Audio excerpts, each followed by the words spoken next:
said there's no doubt you'll surely lose. Go ahead and sing your tune. We didn't listen, stayed right on the truth. And now we're on the right side of the news. I bet that you're regretting those old moves. Don't it hurt your little feelings being proved? I don't mean to sound so mean and so cruel, but we're on the right side of the news. Good morning. This is the Right Side of the News with Nick and John. You're here for a morning conversation with us. Good morning, John. Good morning, Nick. How are you doing on this fine day? I'm doing as good as I can with a little bit I got left to work with. I've been sick with that stuff that's been going around, but I ran into a friend of mine. What's his name? Oh, John Knight. And he gave me the Calvary, the immune booster from Liberty Labs. Fantastic. I could feel it working right away when I took it. So we're going to talk about a few things still. Well, just a couple of things. One thing I wanted to start off with was the way they elected a mayor for the city of Reading last night. Yeah, I gave you a call right in the middle of all that. Oh, boy, Mike Lataw is our new mayor, and it took them almost an hour to figure out what they were going to do, who was going to be the mayor, and it finally came down to Dr. Nanuka. It was his vote, whether he was going to be the mayor or Mike Lataw was going to be the mayor. And I was so disappointed that Dr. Danuka didn't stand up and say, I'm a leader and I'm ready for this role.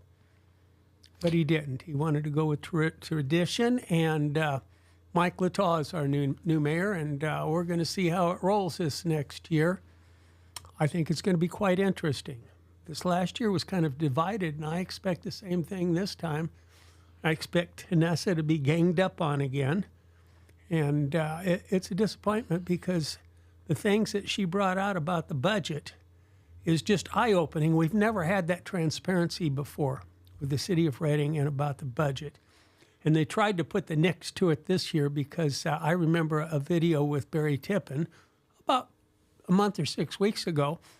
Make no mistake, there's no deficit in the budget this year.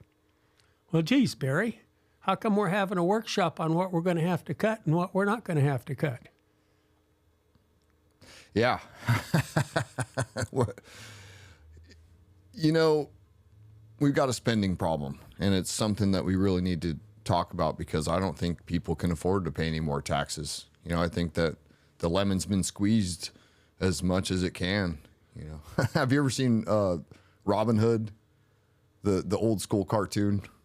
No, I don't recall it. Oh, anyways, the sheriff of Nottingham. Anyways, he goes around and just squeezes everybody for, you know, the king tells him to go and get more taxes from the people, and they couldn't afford it. Well, you know, there's a lot of people that can't afford their taxes now. It's forced them into poverty. Look at the people that have lost their job due to the government and have lost their home. There's a lot of them. They're homeless. A lot of people are homeless that really shouldn't be there. There's a lot of people that are homeless. You know, that's another thing. Well, some people are right where they want to be. I mean, not everybody who's homeless isn't living the way they want to. There's that's some people absolutely right. Yeah. And if just a quarter of them are the type that I'm referring to, that's a quarter too much. Yeah. You know, absolutely. I've seen people that work their whole lives for their little nest egg, and you get a president like Jimmy Carter or this last idiot, Sleepy Joe, come along, and they just completely ruin their nest egg with inflation and the way they're going to collapse the stock market. I don't know whether the damage that Joe Biden did to our country can be reversed, really. But our president, Donald Trump, probably the best president in my lifetime. He's making a good run at it. Possibly it's going to turn out. But the rest of them that want to be homeless, and I've talked to a few of them, they like their lifestyle.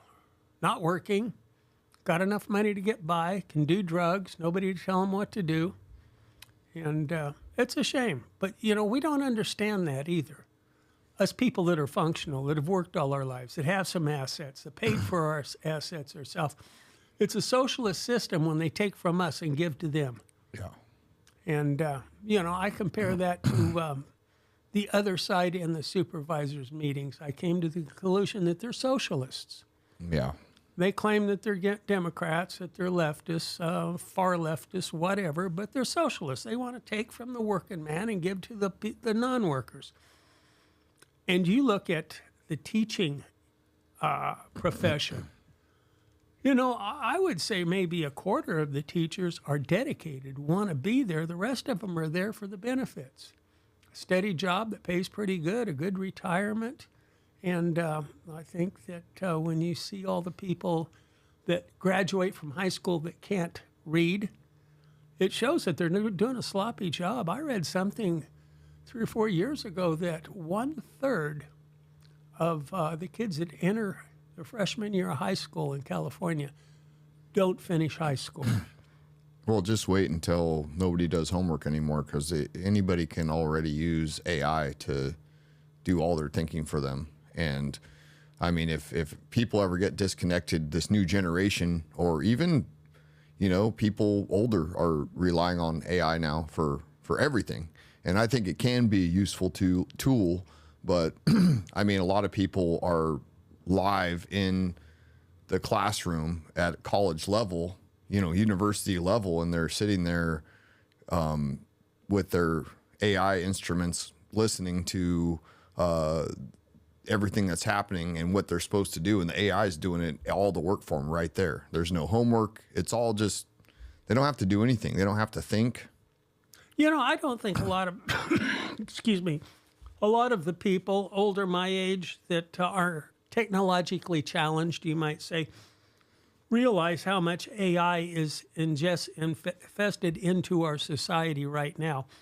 I am hooked on YouTube shorts. Yeah. And they're little shorts that go from 20 seconds to 3 minutes, jump from subject to subject to subject. Yeah.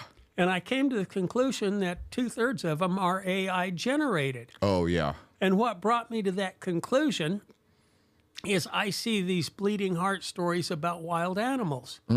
I saw this cougar, and they've got it on the Ring camera. This cougar comes up on their porch and grabs their turkey, their frozen turkey. There's some groceries sitting out on the porch, and goes to the woodshed with it. So they sneak out there and they look in a woodshed, and here's a cougar with her 2 babies. Now, how ridiculous is that? And so they keep the cougar and the babies fed through the winter, and they open up the door and they take off, and in the spring, and they come back with a raccoon to say thank you. Really? Oh, yes. I saw the same thing with a wolf. Let's see this. What was it? It was a baby wolf was scratching on the back door. And this guy, and he sounds like a typical liberal, I think he wants us to follow him. I'm going to follow him. And he follows him out to the woodshed. Here's Mama Wolf laying there dead with 2 or 3 little baby wolves not knowing what to do. I'm going to take the poor things in and get them warm, and he feeds them milk, and they grow up, and he's got him a little wolf family. Then he takes them out to the woods and say, go, this is where you belong, out here in the wilderness. And they come back with a couple rabbits to pay him back and show how much they love him. Yeah, I wonder if that's some propaganda to counteract the fact that the wolves that the governments are releasing in different areas are killing the livestock, killing the deer, killing the elk. You know what I mean? To kind of get you to be like, wolves maybe they're not that bad. Yeah. I mean, that's a big, there's a lot of propaganda with that kind of stuff. Well, I think further to that, I think it's an MK Ultra program to make us start realizing that animals have feelings too, and they've got their little families, and they just want to raise them and be left alone. So we need to build these 15-minute cities and stay out of the wilderness and give all our property to Red Emerson, and he's going to clean it up, and there's not going to be any more forest fires, and all the animals are going to be safe. Yeah, so they definitely want us living in prison-like cities connected by superhighways and reduce the population. Agenda 21. All you'd have to do is look at the Agenda 21 map from the United Nations website, which is no longer up, but the map that you can look up was pulled from the UN website and presented to Congress, and we've showed that before. You don't have to look it up; it's okay. But anybody wants to, now they call it Agenda 2030, but I don't think it's a conspiracy anymore. That's, I mean, it's obvious, and what they want, it's not about, like, the same people that are pushing that agenda are the same one that has all the pharmaceutical companies, and let's talk about the chemical companies and the pesticides and things that are going, like the toxic ones. There is organic and natural ways of doing things, but we're talking about the most toxic chemicals that are polluting the earth and the oceans. And, the world that we live in, they're the same ones that are guilt tripping us for driving around a car or things like that, producing CO2.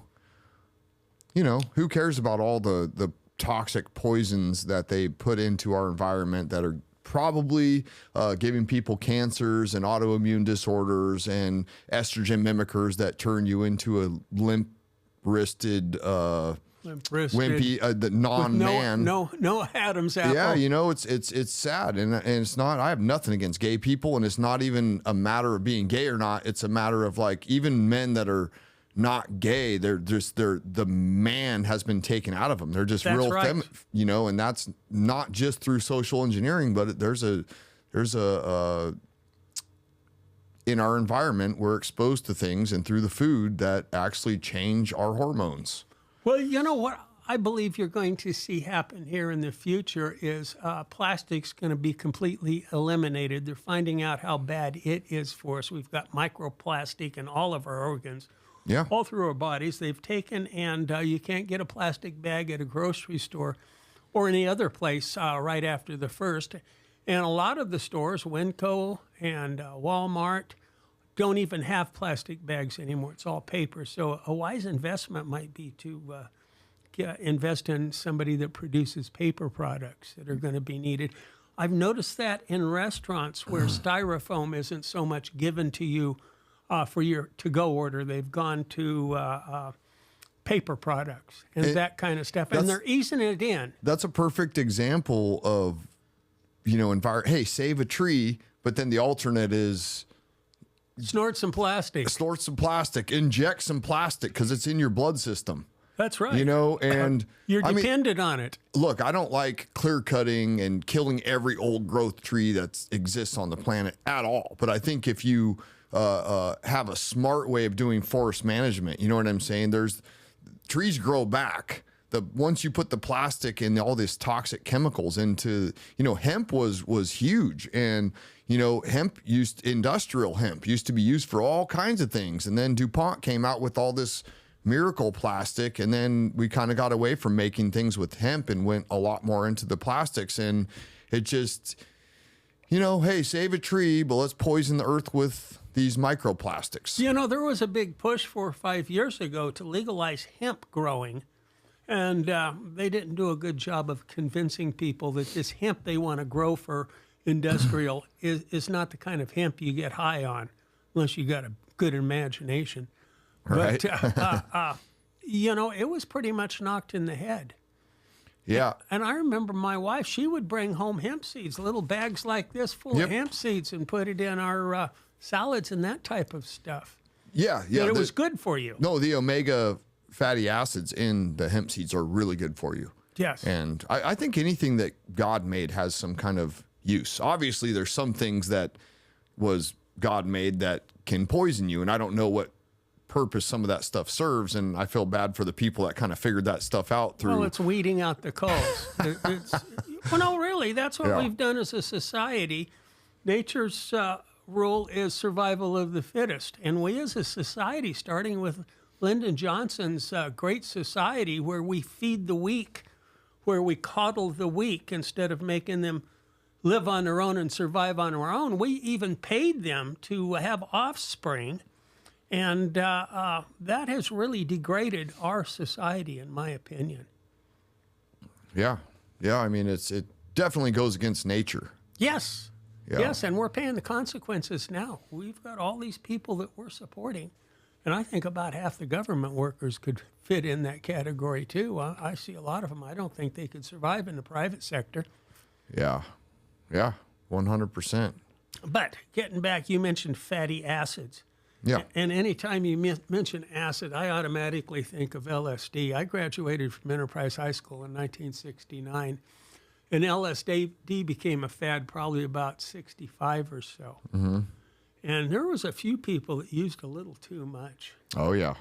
It was like, when you used to go to a kegger, it was a contest to see who could drink the most beer. Mm-hmm. Well, these guys, it was the same with LSD. And boy, I'll tell you, they never came down. Yeah, for sure. There was one guy, his name was George. He was a little short guy. He was a nice enough guy. I knew him a little bit. And he ate too much LSD, and he was way out there. And after we graduated from high school 3 or 4 years afterwards, I asked somebody I was talking to, I said, whatever happened to George? I said, well, he went up to the Trinity Alps to spend the summer, and his parents sold the house and didn't leave a forward address. That's how bad George was. And I said, well, what's he doing now? And he says, he's over on the coast. He's hollowing out a redwood to make a canoe, and he's going to paddle over to Turkey because he heard they have good hash. Oh, wow. Yeah. That's somebody that had a little too much LSD.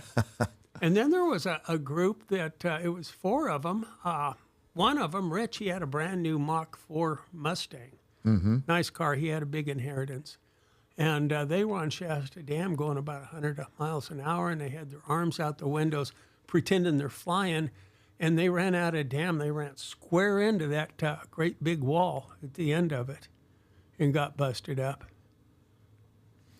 Yeah. That kind of stuff wasn't all that unusual. Yeah, for sure. I don't think it's too unusual these days either. Maybe with different drugs are more popular and stuff. But yeah, this guy ran his motorcycle. Oh, actually, he was running from the cops, so that's totally different. But yeah, a guy down at the park smacked into the big concrete sign, and he didn't make it just a few months ago or whatnot. But I guess that was a little bit different. That's survival of the fittest. Yeah. So you wanted to talk about some of this Venezuela stuff. Well, when I talked to you yesterday, I didn't know if you still wanted to cover some of that. I did. Trump's getting a lot of heat about that. And what people don't seem to realize is these are pirates. These aren't part of the Venezuelan people. They're in a boat that doesn't have a flag. When you have a boat that doesn't have a flag, that means you don't belong to anybody. So what are you doing out there?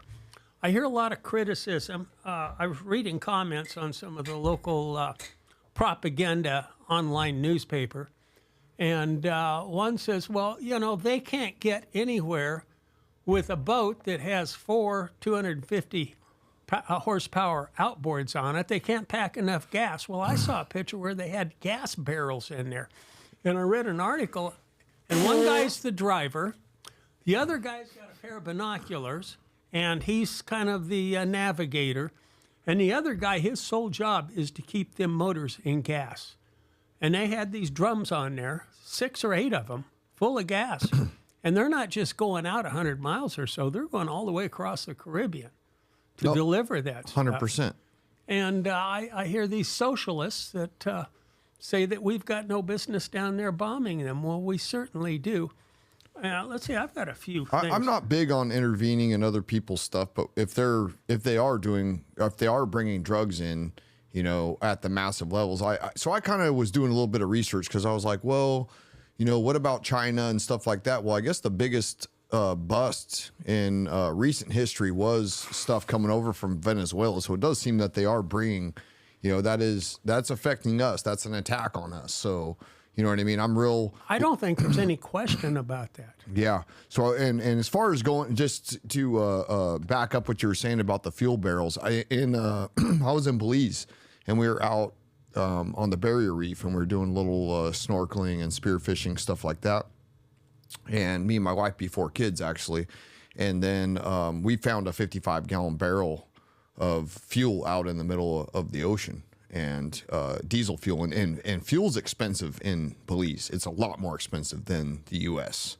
I mean, like double price when we were out there. And probably not as good quality.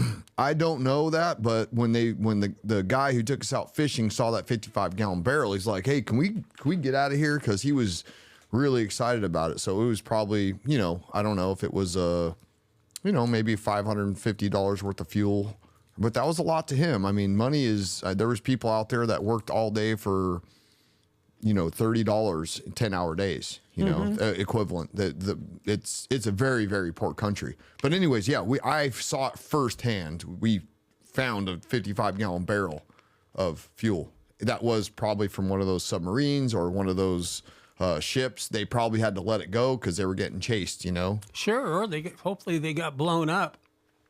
That's the fuel probably would have blown up too, but I mean, yeah, maybe after. But the only thing I could think of is they probably had to dump that extra fuel to be able to go faster or something like that. But yeah, it was just floating out there in the ocean. Now they can't outrun us. There's no such thing as going faster. Oh yeah. And I mean, we've got helicopters and airplanes and AWACS up there tracking them, and there's a lot more getting through still. It's not like we stopped every shipment. Yeah. Oh, yeah. There's massive drugs everywhere. And these guys know when they take off with a boatload of fentanyl and cocaine that there's a chance they won't come home. They believe they can fool us. And there's still a massive amount of it coming in from China, and then they're sending the products to the manufacturing products to Mexico.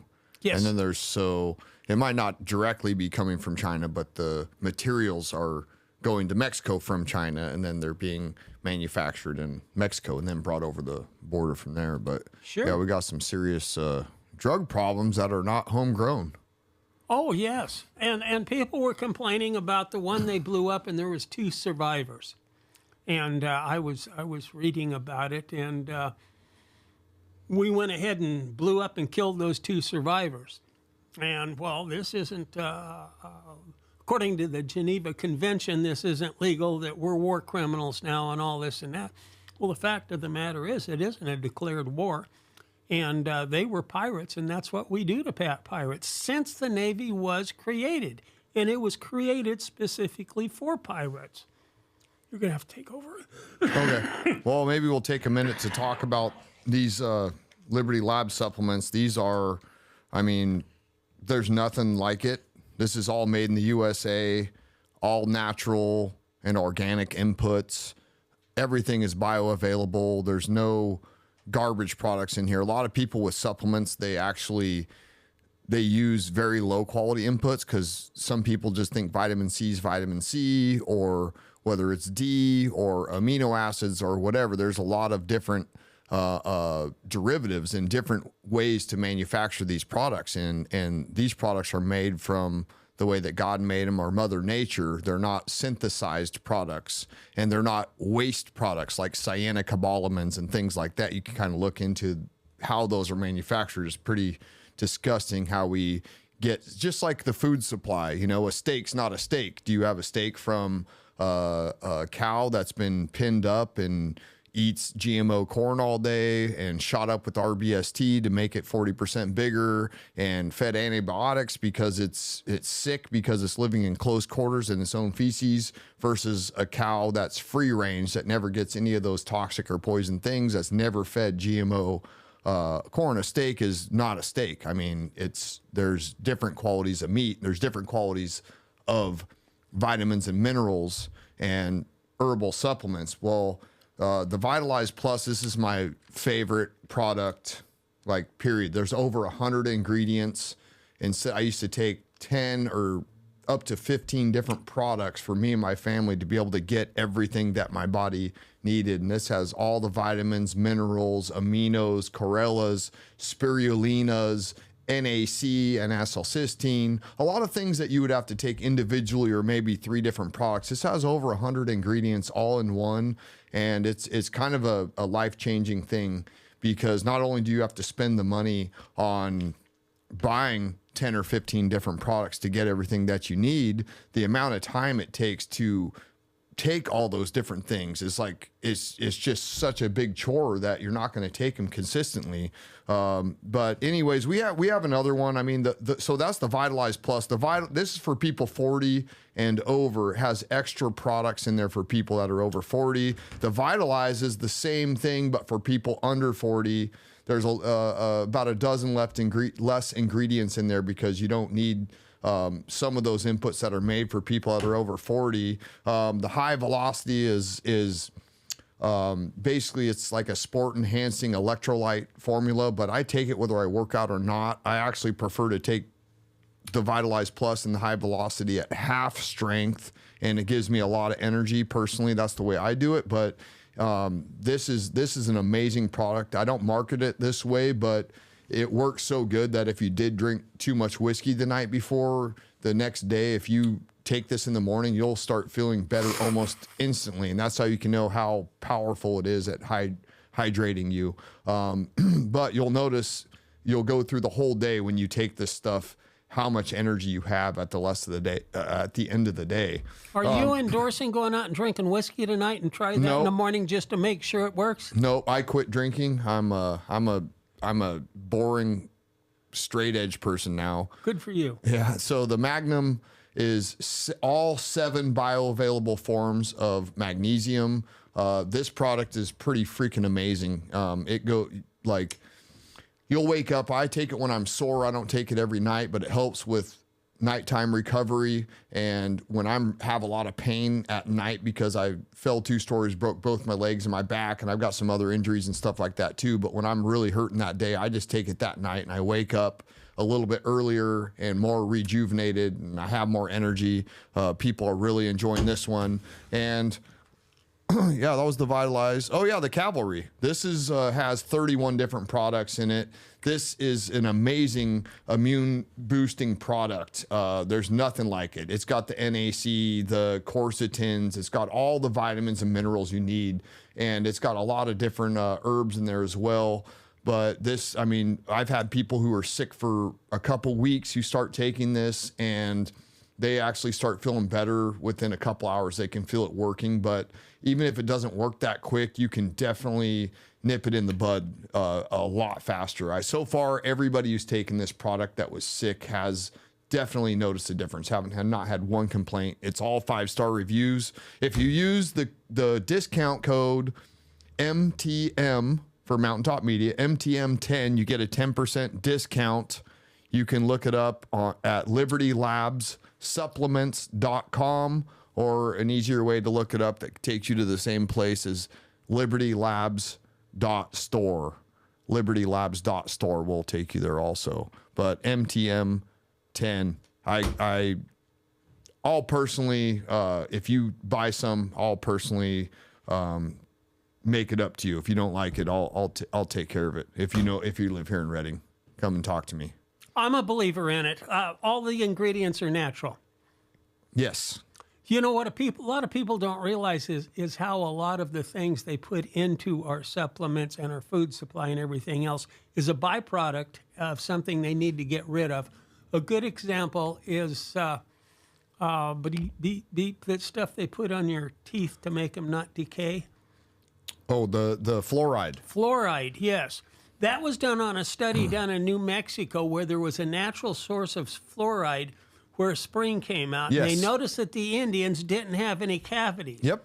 So let's all take fluoride. Well, the problem is, where are we going to get all this fluoride? Well, it's a byproduct from a phosphate mine in Florida. So that was sodium fluoride, the natural one that was coming out of the spring. And I believe that's what the dentists and doctors were all endorsing, was sodium fluoride. But what you're talking about is sodium fluorohexasilicate, which that's the word I forgot. Sodium fluorohexasilicate. And it's very toxic. And it's so toxic when they put it into the water supply also, they have to wear hazmat suits because that stuff is it's toxic waste. I'm not so sure it's not in the water supply of Redding. No, it's not. It's not look, different cities and different, places vote on this stuff in counties. We voted on it. Yeah, no, we do not have fluoride. I'm not going to, absolutely. We do not use it here. Have you? Yes, we do. Okay. We do not have fluoride in Shasta County. See, I had a guy tell me just the opposite here a couple years ago. He's wrong. That they snuck it in there. No, I've talked to a lot of people that are wrong, so I accept your. No, absolutely. We do not have fluoride or sodium fluorohexasilicate. Now, sodium fluoride on the other is something totally different. That might be something that is good. I don't know that much about it, but I know for sure that's not what they're putting in the municipal water supplies. That's a good example, though, that you brought up about using chemical waste as something that's spun Did as... you ever see that commercial where they took a magnet with baby food, they put baby food, powdered baby formula in a plastic bag, took a magnet and ran it over it. They found metal shavings in it. Yeah. I didn't see that, but they're finding a lot of these metallic nanomaterials in a lot of things. And I mean, Where's that come from? Does somebody deliberately put that in, or is that a byproduct? no, well, it would absolutely be speculation, but after running the test on the St. Pellegrino water, the amount of nanomaterials in there, it's absolutely impossible that would be by accident. Now, do you believe that they spray stuff in the air, or do you think that's absolutely. yeah, so have you noticed how much like they've been spraying lately? I noticed that during the government shutdown, it almost went completely to zero. And as soon as the government opened back up, they're spraying big time. Yeah, is it Thomas Massey, the Senator? senator? Yeah, he said the only good thing about the government, or he said the best thing about the government shutdown is they're not spraying any more chemtrails, I think is what he said. I try to use the terminologies of geoengineering or stratospheric aerosol injection, scientific terminologies, only because I'm friends with Dane and he schooled me maybe 19, 20 years ago. I call them vapor trails that don't go away. Yeah, but there's definitely not water vapor. I took a picture last night, and the trail that this nanomaterials that they're spraying in the air, it was just straight black. Looks straight up like graphene oxide to me, or reduced graphene oxide, and that seems to be what they're putting into the food and the water and the air. Dane actually absolutely had the air tested because I was talking to him about graphene, and absolutely they are spraying graphene in the air, but he had to have a university test it. But like on the down low, it's really weird how, like, I called a few different laboratories because when I did the testing on this highly magnetic nanomaterial in the St. Pellegrino, I called all these different labs and I couldn't find anybody to test it. And they just don't test for graphene or reduced graphene oxide or graphene oxide. It's really weird. So I'm looking into getting a Raman spectrometer. So Raman spectroscopy, you can actually test for things like that. And if it's not already programmed into it, it sends an infrared frequency out and reads the frequency of things and puts it out on a graph, and it can identify things. So say you had an aspirin pill, or say it was cocaine, like a cop could go up to a powdered substance in a bag and scan it, and it will say, this is cocaine, or this is fentanyl, or this is powdered aspirin, or it can identify things through frequency.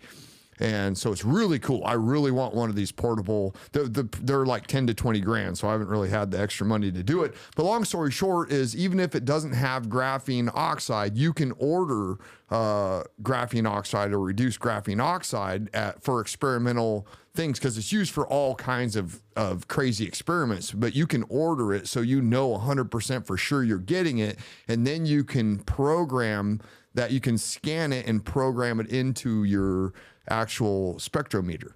Well, I wish they'd quit. Then you could scan things and see what was in it. I wish they'd quit experimenting with our atmosphere. Yeah, and this fog, has been really weird. I've seen this before. I've seen it 30, 40 years ago. Okay, yeah. Well, for me, I've never seen fog quite like this, and I've never seen them spray quite as hard as they have. And with the design, anyways, that's all speculation, but they've been, I don't know what they're doing with the weather. I'll finish up with this. Yeah. I remember in high school, that'd be 1967, 66, 67, they had the Harlem Carter basketball tournament in Anderson, and I remember going to that this time of year. And it was so foggy, you couldn't see 30 foot in front of you driving. If you put on the high lights, you couldn't see nothing, the reflection back at you. Fog used to be a lot worse than what it is now. Yeah. And I remember 40 years ago, we were cutting timber up at Whitmore, and it was fogged in and miserable down here. And once we got up past Millville, it opened up, and it was a bright, bright, sunshiny day. So I'm going to finish up with this. Poke the Hornet's Nest is going to be on kqms.com, 105.7, Sunday at 9. Kevin will be on at 8, Kevin's show, and tune in because we're making a change. Our the coverage is going to be three times more than what we had at the old station. So I hope everybody will tune into that. All right. Take care, Nick. Have a great day. Thanks for having me.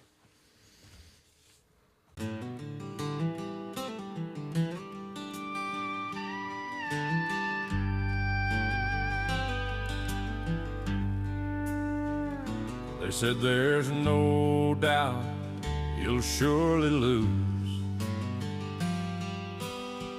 Go ahead and sing your tune. We didn't listen, stayed right on the truth. And now we're on the right side of the news. I bet that you're regretting those old moves. Don't it hurt your little feelings being proved? I don't mean to sound so mean and so cruel, but we're on the right side of the news. I see your bottom lip starting to droop. Was it something I said? Tell me, did I offend you? It's too late now, the proof is in the pudding, it's true. 'Cause we're on the right side of the news. I bet that you're regretting those old moves. Don't it hurt your little feelings being proved? I don't mean to sound so mean and so cruel, but we're on the right side of the news.